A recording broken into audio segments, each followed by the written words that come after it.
warahmatullahi wabarakatuh. Bismillah walhamdulillah wassalatu wassalamu ala rasulillah wala haula wala quwata illa billah amma ba'd. Segenap dewan juri yang saya hormati serta hadirin yang berbahagia, puji serta syukur kita panjatkan kehadirat Allah Subhanahu wa taala. Salawat dan salam semoga selalu dicurahkan kepada Nabi Agung Nabi Muhammad sallallahu alaihi wasallam. Hadirin dan dewan juri yang saya hormati, sebelum saya menyampaikan pidato yang berjudul Anak Muda Kunci Masa Depan, izinkan saya memperkenalkan diri. Saya Adi Pauji dari SMK Nurul Hikmah 2. Dari tema dan judul pidato kali ini pembahasannya tentang anak muda, yaitu saya dan para teman-teman yang hadir di kesempatan kali ini. Kenapa? Karena di setiap perubahan pasti ada langkahnya anak muda. Dan teori ini sudah ada lama. Rasulullah bersabda, tiang negara adalah pemuda-pemudinya. Dan kata-kata yang tidak kalah lantang juga digemakan oleh Syekh Mustafa Al-Gulyaini, seorang ulama besar dari Beirut, Lebanon, dalam karya visionernya yang berjudul Izzatun Nasyi'in. Beliau berkata, di tanganmu lah wahai generasi muda, segala urusan bangsa, dalam langkahmu tertanggung masa depan kehidupan bangsa. Oleh karena itu, melangkahlah kalian bagaikan seekor harimau yang gagah, berani, yang tidak pernah mundur setapak pun. Bangkitlah laksana para pemegang panji perang yang berangkat menuju medan juang dengan penuh tanggung jawab. Dengan usaha dan hasil karyamu, bangsa kalian akan hidup bahagia. Sayyidina Ali pun pernah berkata, Syubanul yaum rijalul ghad. Dan perkataan ini juga diamini oleh para filsuf barat yang menyebutkan the youth of today are the leader of tomorrow. Intinya sama, bahwa pemuda hari ini adalah pemimpin esok hari. Ini bukti bahwa pemuda masa kini adalah kunci masa depan. Karena kita bisa lihat sekarang para wapres dan cawapres berbondong-bondong, bergaya layaknya anak muda. Agar apa? Wallahu a'lam. Tahun 2023 dan sampai tahun 2024 nanti akan menjadi tahun politik dan tahunnya anak muda untuk memutuskan pilihannya. Lagi-lagi, karena anak muda kunci masa depan, maka dari itu saya dan teman-teman sekalian harus menjadi pemuda-pemudi Islam yang berintegritas.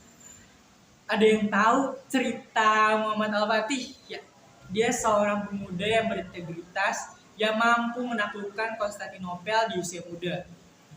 Dan banyak sekali tokoh-tokoh muda inspiratif yang bisa kita contoh. Misalnya Husein Bashman. Siapa yang gak kenal dia? Dia seorang pendakwah, influencer muslim yang sangat amat menginspirasi saya khususnya. Atau Maudy Ayunda, Presiden Gen Z atau Rian Fahri, Sari Anavita, dan pemuda-pemudi lainnya. Segitu banyak contoh pemuda-pemudi Indonesia yang insya Allah akan menjadi kunci masa depan. Maka dari itu, mari kita contoh mereka. Tidak perlu menjadi mereka, tetapi tetaplah jadi diri kita, namun dengan versi terbaik dari kita. Kita harus menjadi anak muda yang berani bersuara, berani lantang bersuara untuk kebaikan. Bahkan bukan hanya bersuara, namun membuktikan dengan sebuah aksi yang benar. Jangan menjadi anak muda yang udah mageran, baperan.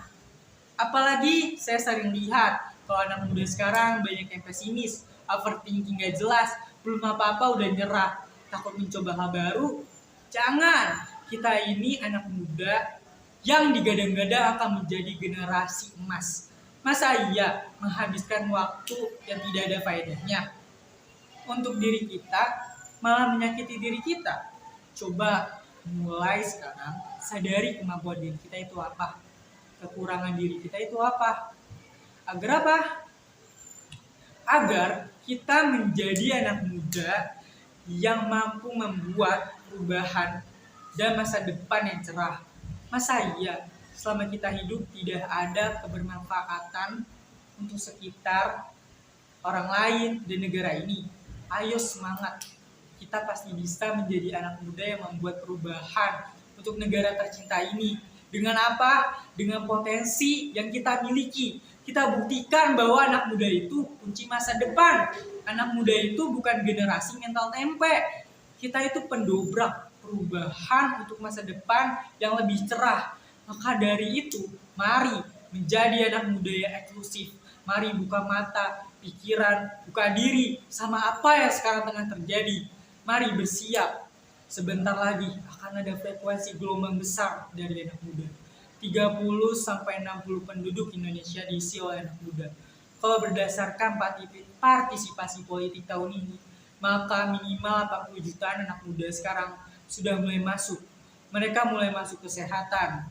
Mereka akan ambil alih teknologi dan lain-lain. Teman-teman bisa lihat startup sekarang dipegang oleh anak muda, banyaknya rata-rata. Apalagi dakwah-dakwah di sosial media banyak diisi oleh anak-anak muda. Mari mengambil bagian, bukan seberapa besar bagian yang kita ambil, tetapi keinginan untuk menjadi bagian yang membuat perubahan.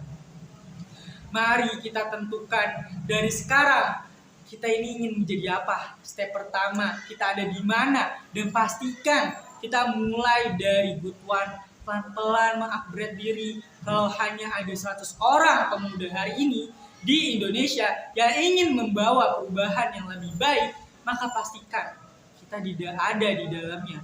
Kalau hanya ada 1 orang pemuda hari ini yang menjadi bagian dari perubahan, maka pastikan kita adalah orangnya, karena kita adalah agen perubahan itu. Demikianlah pidato dari tema remaja ialah kunci masa depan yang saya sampaikan hari ini. Segala kesempurnaan hanya milik Allah, segala kekurangan itu datangnya dari saya. Sekian, wassalamualaikum warahmatullahi wabarakatuh.